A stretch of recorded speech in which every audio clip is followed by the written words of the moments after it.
les 5 mots-clés des épîtres de Paul aux membres de l'Église de Thessalonique. Voici donc le texte que je vous lis et à travers ces versets, je vous demanderai de chercher les 5 mots-clés que l'apôtre Paul va utiliser au travers de ses écrits. Je lis Paul et Silas et Timothée aux membres de l'Église de Thessalonique qui appartiennent à Dieu le Père et au Seigneur Jésus-Christ. Que la grâce et la paix vous soient données. Nous remercions toujours Dieu au sujet de vous tous et nous pensons sans cesse à vous dans nos prières. En effet, nous vous rappelons devant Dieu, notre Père, à quel point vous avez mis votre foi en pratique, à quel point votre amour vous a rendu actif et à quel point votre espérance en notre Seigneur Jésus-Christ est ferme. Je vous laisse 30 secondes pour essayer de trouver dans cet écran, dans ces versets, les 5 mots-clés que nous allons découvrir, que nous avons certainement découvert lors de notre étude sur le livre des Thessaloniques, qui sont de 5 points, 5 mots-clés. Ensuite, nous allons ensemble découvrir ces mots. Essayez de voir, de choisir 5 mots qui vous paraissent importants pour notre marche dans la vie chrétienne. Voilà, c'est parti.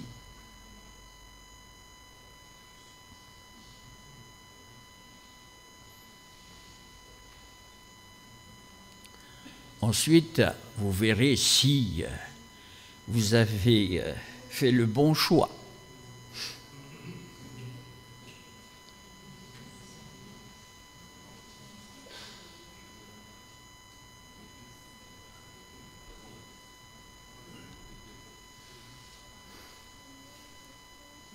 Alors? Ah ben c'est vous qui donnez. L'amour? Oui, c'est bon. Là? La foi? L'espérance? La grâce? Wow! On ne peut rien vous cacher. Effectivement, vous voyez en jaune les 5 mots-clés que l'apôtre Paul va utiliser tout au long de ses lettres aux membres de l'Église de Thessalonique. Et c'est donc sur ces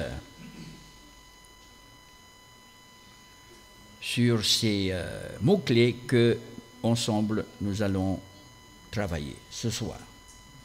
Voilà. Le message de Paul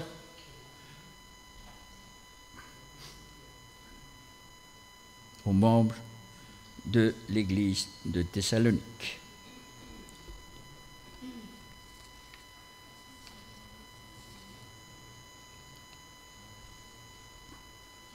On peut y aller?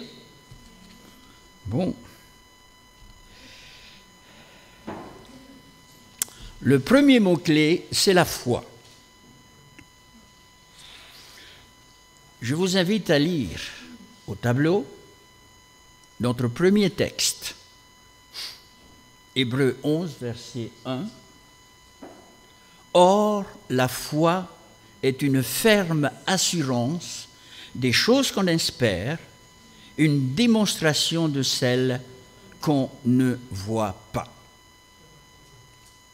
Le mot grec utilisé pour traduire ferme assurance est hypostasis. Voilà, vous avez appris ce soir un mot grec, hypostasis. Alors, pour pouvoir comprendre ce mot qui a un rapport avec la foi, nous vous transportons à l'époque de l'apôtre Paul. À son époque, les citoyens romains, donc qui habitaient Rome, avaient la possibilité d'acheter un terrain à distance, un peu comme un achat par Internet. Vous voyez, il n'y avait pas d'Internet à l'époque, mais il y avait des bureaux, si je puis dire ainsi, toutes sur l'Empire romain, partout sur l'Empire romain, il y avait des, comment est-ce que je peux appeler cela, des services semblables à la nôtre, au nôtre, la DAF. C'est quoi déjà la DAF? Direction des affaires foncières. Eh bien, les citoyens romains avaient à l'époque la possibilité d'acheter un terrain tout en étant à Rome. C'était un moyen que les Romains utilisaient pour amener de l'argent dans le fonds, pour diriger l'Empire. Et lorsque un achat était fait,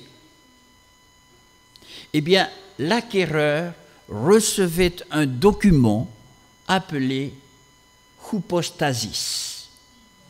Alors, dans notre langue, ou dans la langue française, hypostasis signifie titre de propriété. Et nous allons comprendre, par rapport à la foi, de même que dans Hébreux 11, nous avons la liste des héros de la foi. Ces héros de la foi qui savaient que Dieu leur avait préparé un héritage réservé à chacun dans le ciel. Même s'ils n'ont pas eu l'occasion de voir, de même que les Romains à cette époque pouvaient acheter des terres n'importe où sous le royaume dirigé par les empereurs, ils disaient, ben tiens, il y a une terre à vendre en Palestine et moi je suis à Rome, eh bien je vais acheter cette terre de tel hectare de superficie située près du lac de Galilée. À partir du moment où l'achat se fait, on lui remet ce fameux hypostasis, c'est-à-dire le titre de propriété. Donc, c'est cette image qui a été utilisée pour traduire cette notion de personnes qui croyaient en l'existence d'un héritage que leurs yeux n'ont jamais vu. Donc, ils faisaient foi sur la parole de Dieu, sur la promesse de Dieu. Nous comprenons donc que ce mot a de l'importance. Ça veut dire que chacun d'entre nous peut recevoir ce titre de propriété. Comment? En ayant la foi sur ce document qu'on nous a donné. Ce document qui nous est remis, eh bien, n'est autre que le plan du salut qui fait de nous un héritier du ciel ou un co-héritier avec le Christ. Notre deuxième mot-clé, c'est le mot espérance. Tite 2, verset 13, « En attendant la bienheureuse espérance et la manifestation de la gloire du grand Dieu et de notre Sauveur Jésus-Christ, qui s'est donné lui-même pour nous afin de nous racheter de toute iniquité et de se faire un peuple qui lui appartienne, purifié par lui et pour les bonnes œuvres. » Nous comprenons ici que la bienheureuse espérance, c'est bien sûr quoi? Le retour, merci, le retour de Jésus en gloire. Celui qui s'est donné lui-même pour nous. Donc, juste un petit rappel. L'espérance de la venue de Jésus est née il y a bien longtemps, c'est-à-dire là où le péché a commencé. Où est-ce que le péché a commencé? Pour nous, dans le jardin d'Éden. Et Jésus va confirmer son retour sur le mont des Oliviers le jour de son ascension. Voici donc ces deux textes où Jésus, dans Jean 14, versets 1 à 3, confirme son retour, et dans Acte 1, verset 11, où les anges de Dieu viennent confirmer également le retour de Jésus. Donc, je vous laisse lire, vous connaissez ce texte, ces textes, mais la question que nous pouvons nous poser, en attendant que Jésus revienne, quelle est la recommandation que Paul nous donne? Qu'est-ce que nous devons faire en attendant ce retour? Eh bien, nous trouvons la réponse dans Tite 2, verset 11. Car Dieu a révélé sa grâce, source de salut pour tous les hommes. Elle nous enseigne à renoncer à l'impiété, aux convoitises mondaines et à vivre un amour et à vivre dans le siècle présent selon la sagesse, la justice et la piété, en attendant la bienheureuse espérance, c'est-à-dire la manifestation de la gloire du grand Dieu et de notre Sauveur, Jésus-Christ. Je voudrais m'arrêter sur le mot impiété. Renoncer à l'impiété. Qu'est-ce que cela veut dire? Bien, si nous regardons le dictionnaire, l'impiété, c'est la négation de la piété.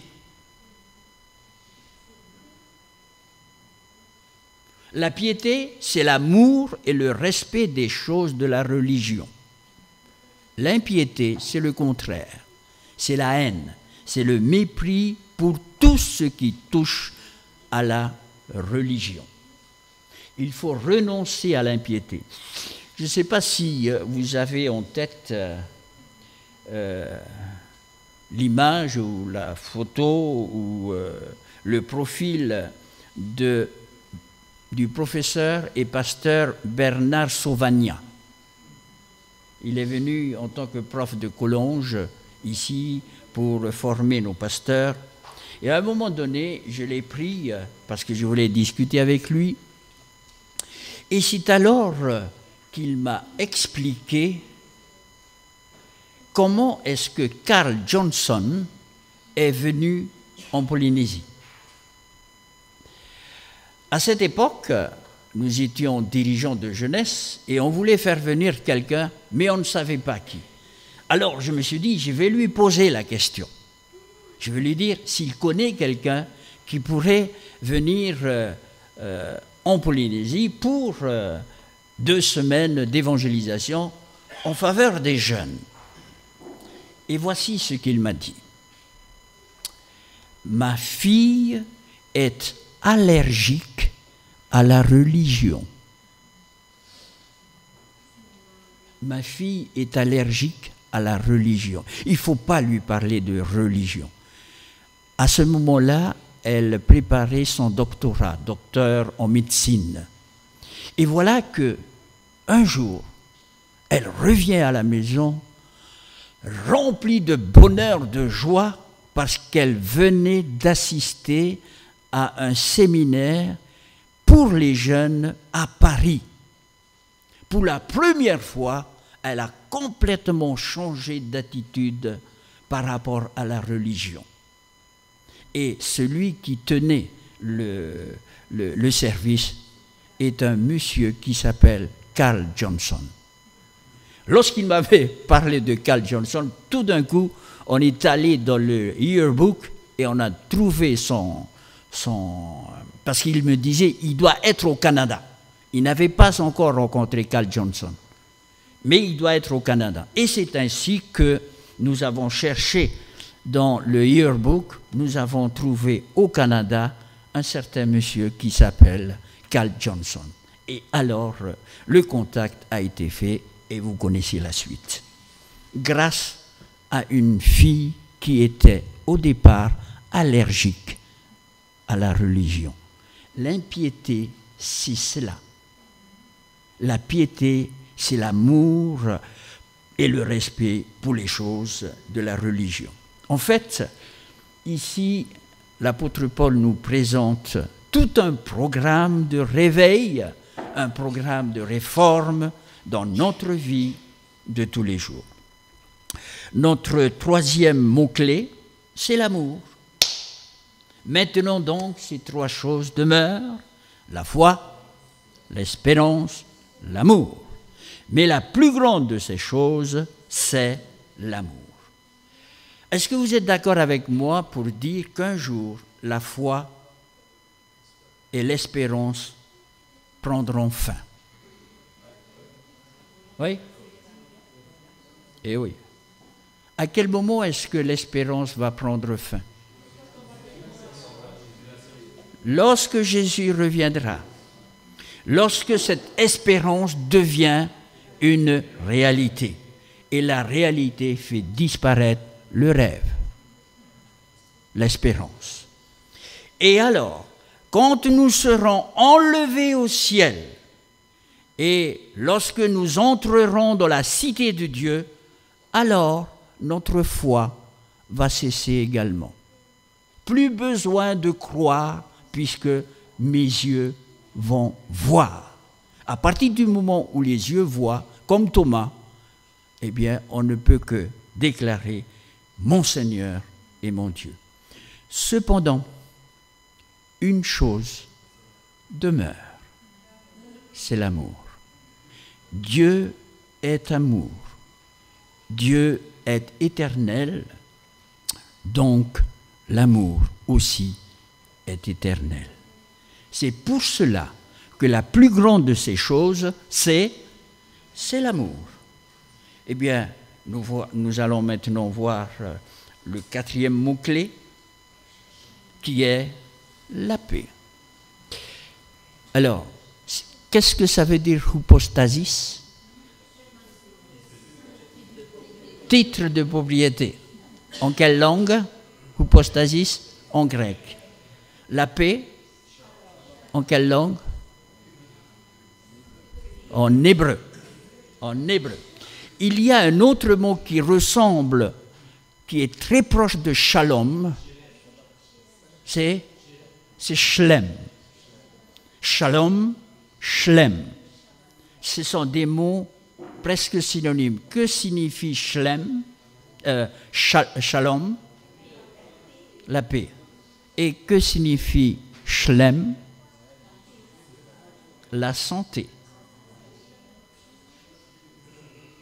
Shlem et shalom. Très bien. Nous avons ici donc résumé, si vous voulez, les 5 points que nous avons vus tout à l'heure à travers le sermon sur la montagne qui est appelé, rappelez-moi, les béatitudes. Qu'est-ce que ça veut dire, béatitude? Hein? Eh bien, béatitude signifie bonheur parfait. Mais il y a une deuxième signification, mais ça c'est francisé. Hein? Béatitude, les belles attitudes à adopter, les belles attitudes à choisir, à embrasser, à cultiver. Et cela signifie que le bonheur parfait, les bonnes attitudes, les belles attitudes ne sont pas naturelles. Elles ne sont pas innées. Vous savez ce que ça veut dire le mot inné? Le mot est? Oui, voilà. Dans le mot inné, vous avez un mot français et un mot anglais. In, dedans, et né. Autrement dit, si l'amour, les béatitudes, une béatitude n'est pas innée en l'homme, ça veut dire qu'on ne naît pas avec. Ça signifie que ça doit venir forcément d'ailleurs, de l'extérieur. Voilà. Donc, nous allons découvrir des attitudes dans le sermon de Jésus, qui est aussi appelé le prince de la paix. D'ailleurs, ces attitudes sont fortement liées les unes aux autres. Exemple, il y a dans cette série de versets 5 mots importants. Est-ce que vous les avez trouvés? Dans la première et la seconde béatitude que j'ai mis là, heureux ceux qui ont le cœur humble et ceux qui sont persécutés parce qu'ils agissent selon la justice, car le royaume des cieux est à eux. Nous avons ici deux mots forts, deux mots clés qui sont l'humilité et la justice. Heureux ceux qui sont doux, car ils hériteront la terre. Vous voyez que tout ceci a un rapport avec le ciel, hein? Un rapport avec le ciel. Alors, pour hériter le ciel, quelle est la qualité qu'il faut avoir? La douceur.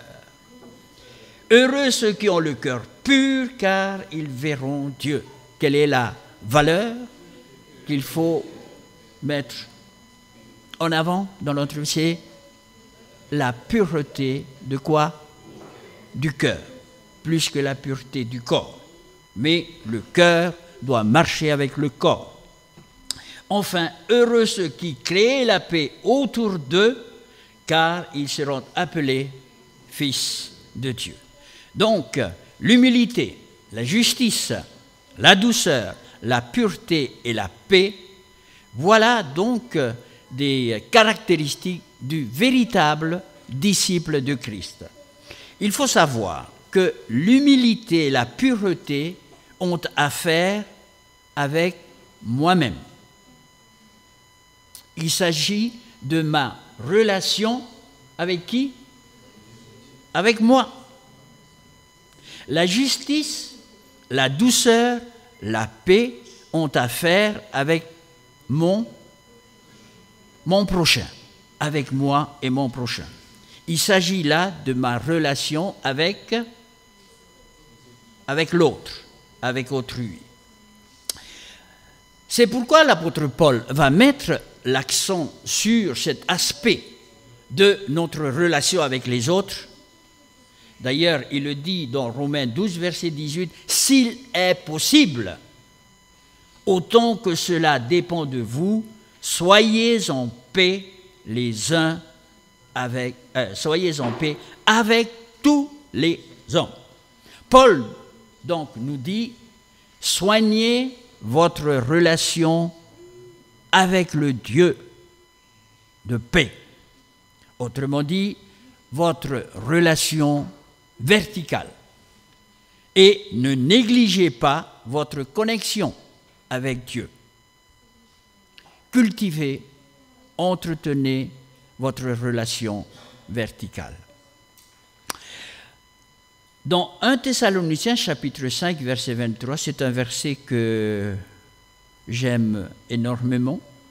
Enfin, j'ai appris à aimer depuis que je me suis occupé pendant un certain temps à l'église de Fatawa du département de la santé.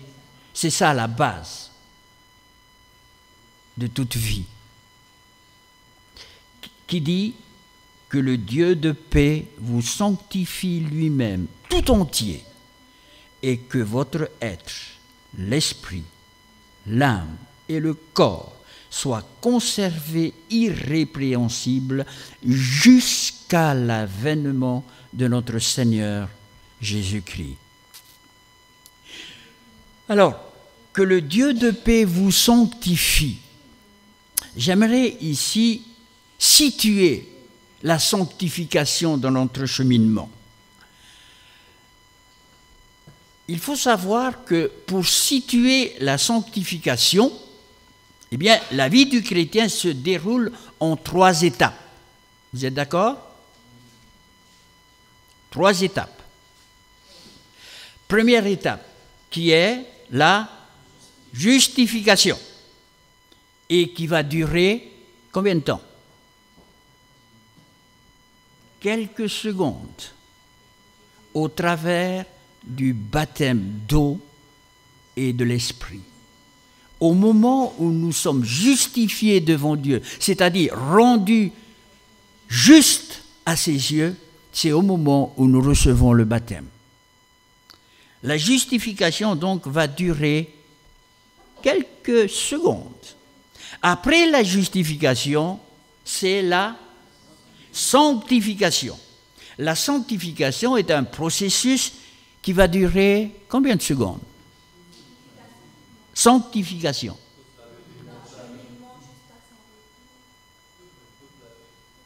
Oui.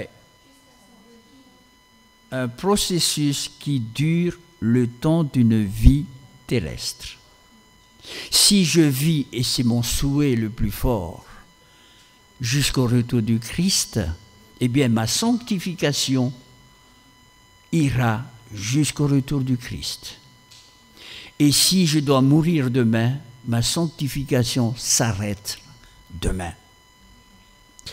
Et après la justification, la sanctification, vient quoi? La glorification. Alors, la glorification qui va commencer à quel moment? Au retour de Jésus.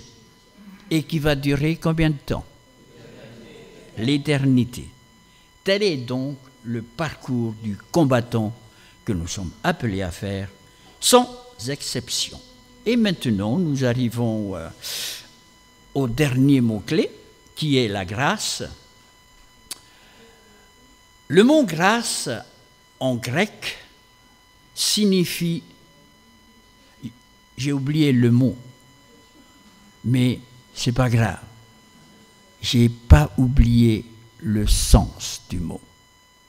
Le mot grâce, en grec, signifie, écoutez bien, se pencher vers le sol pour porter secours à une personne qui ne le mérite pas. Je répète, grâce, en grec, signifie se pencher vers le sol. C'est presque s'agenouiller vers une personne qui a besoin de ton secours, mais que cette personne ne mérite pas. La meilleure illustration de la grâce se trouve dans la parabole du bon samaritain. Un homme descendait de Jérusalem à Jéricho. Il tomba au milieu des brigands qui le dépouillèrent, le chargèrent de coups et s'en allèrent, le laissant à demi mort. Un sacrificateur qui par hasard descendait par le même chemin, ayant vu cet homme, passa outre. Un lévite qui arriva aussi dans ce lieu, l'ayant vu, passa outre. Vous savez, aujourd'hui, un sacrificateur, qui serait le sacrificateur dans notre langage en ce moment? Les pasteurs, ok. Et le lévite alors? Hein? Ah, je ne sais pas s'il y en a parmi nous, il n'y en a pas beaucoup. Ce sont les anciens. Alors, si nous voulons réactualiser ce proverbe, nous dirions un pasteur qui par hasard descendait par le même chemin, ayant vu cet homme, passa outre. Un ancien ou une ancienne, hein, parce qu'en ce moment, les anciennes commencent aussi à surgir un peu de partout, qui arriva aussi dans ce lieu, l'ayant vu, passa outre. Mais un Samaritain qui voyageait, étant venu là, fut ému de compassion lorsqu'il le vit. Il s'approcha, banda ses plaies, en y versant de l'huile et du vin. Puis il le mit sur sa propre monture, le conduisit à une hôtellerie et prit soin de lui. Le lendemain, cela signifie que le Samaritain a passé la nuit auprès du blessé. Il tira 2 deniers, les donna à l'hôte et dit « Aie soin de lui, et ce que tu dépenseras de plus, je te le rendrai à mon retour. » Le bon Samaritain d'abord fut ému de compassion. C'est un homme qui a un cœur. Il s'arrêta. Et oui, il descendit de son cheval, on peut l'imaginer.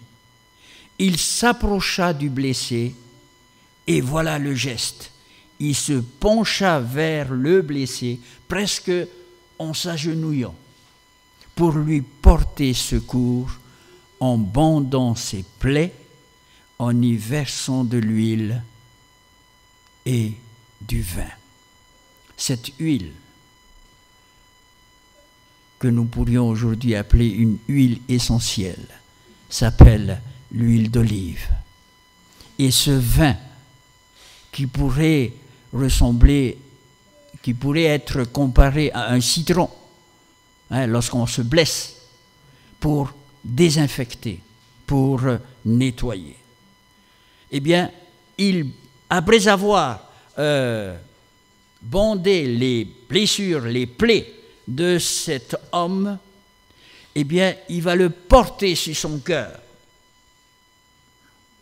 Il va le mettre sur sa monture et il va le conduire à l'infirmerie.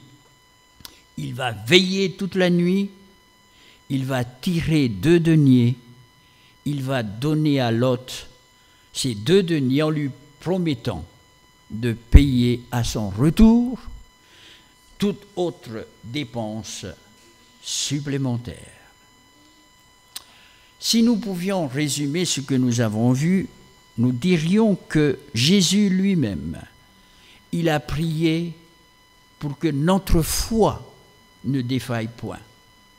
Vous vous souvenez à qui Jésus a adressé ces paroles? J'ai prié pour toi afin que ta foi ne défaille point. C'est Pierre. Jésus disait, Simon, Simon, le diable viendra pour vous secouer. Mais ne crains rien. J'ai prié pour toi pour que ta foi ne défaille point. Il a gravé dans nos cœurs la promesse de la bienheureuse espérance de son retour. Gravé dans nos cœurs.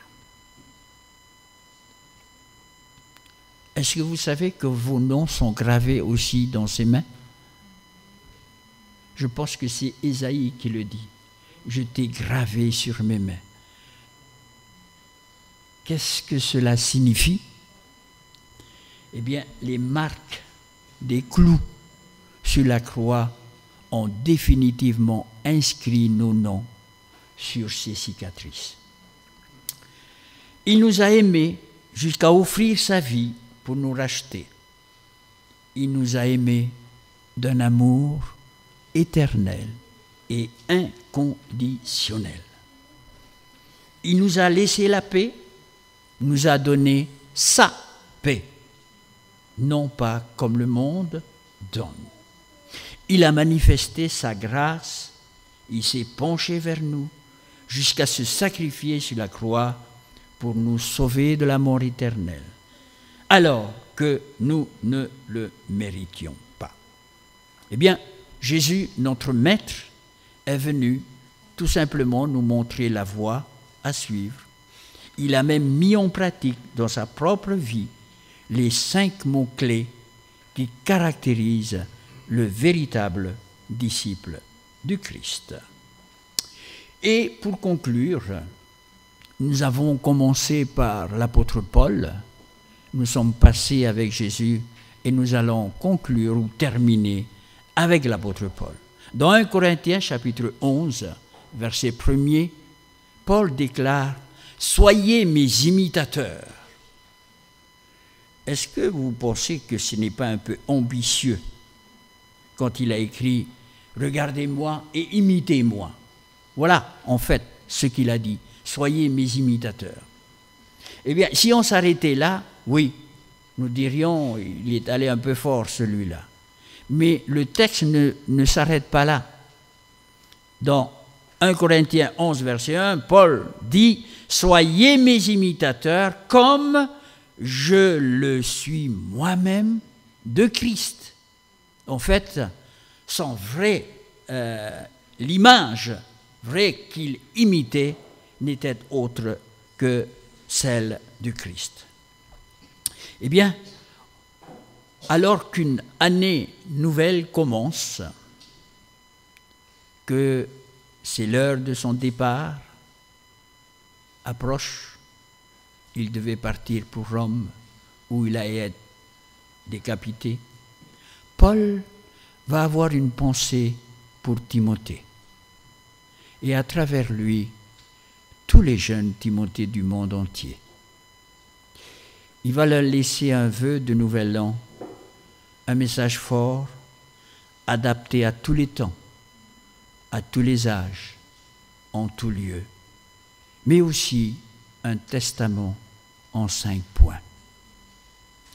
Que personne ne méprise ta jeunesse, mais sois un modèle pour les fidèles en parole, en conduite, en amour, en foi, en pureté. Que le Seigneur nous bénisse. Amen. Je vous invite à chanter avec moi ce chant qui semble résumer notre thème de ce soir. Que la grâce de Dieu soit sur toi. Je vous invite à vous lever et puis ensuite nous terminerons par la prière.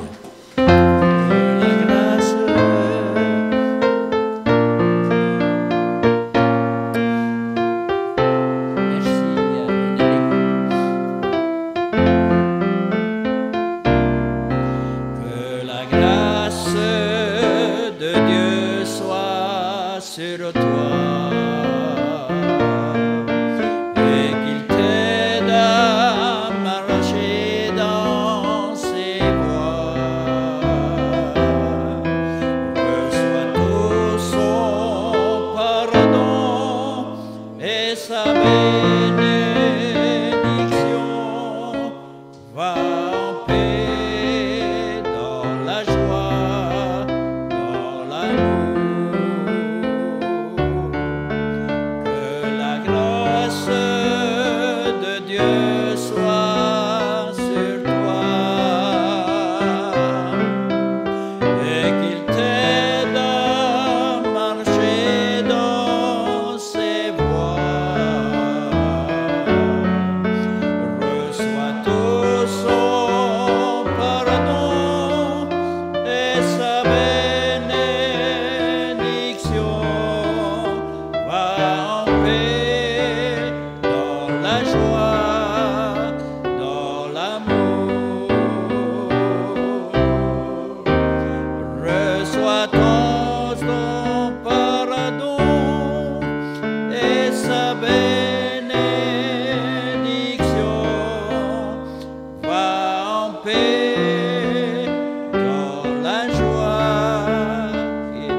Seigneur notre Dieu, notre bon Père céleste, nous voulons mettre ces mots-clés sur nos doigts, à savoir la foi, l'espérance, l'amour, la paix, la grâce.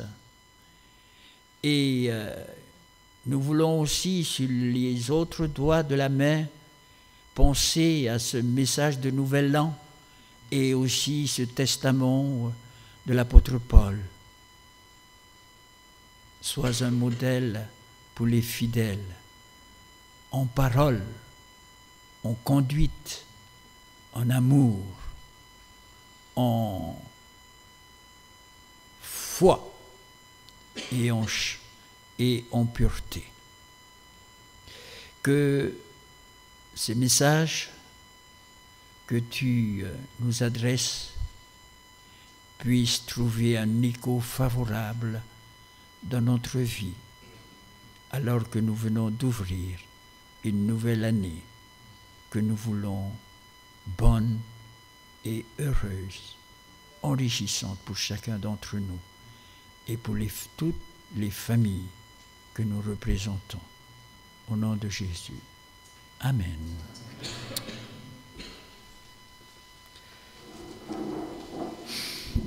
Un, deux.